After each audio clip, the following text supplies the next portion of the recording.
Түбе ябу эшләренә Нурлат Еврострой җәмгыяте алынган. Төзүчеләр иртәдән үк эш урыннарында булып, караңгы төшкәнчегә кадәр биредә.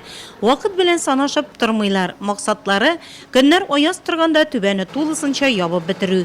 Төзелеш материаллары җитәрлек, тоткарлык булмаячак ди бригадир. В данный момент возводим. Хәзерге вакытта түбә ябу эшен алып барабыз. Брыслар куеп чыктык. Материал әзерлибез. Түбә бик начар хәлдә, тишелгән иде. Материал бар, эшлибез. Тоткарлык юк. 20 октябрьгә кадәр төгәлләргә тиешбез. До 20 октября мы должны закончить эту крышу. Бригаданың эшләвеннән техник күзәтү белгечләре дә канәгать. Һәр көнне биргә килеп төзүчеләрнең эшләрен карап бәя биреп китә алар.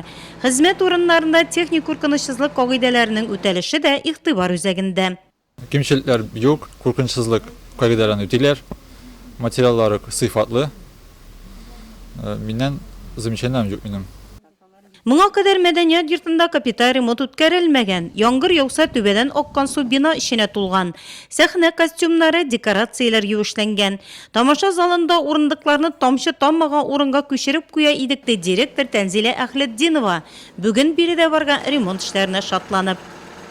Түбәбезне җил күтәреп атканы, мягкий кроль дибезне бик аныч хәлдә иде. Бөтен кинозалыбызга су үтә, түшәмнәрдән ага, стеналардан ага иде.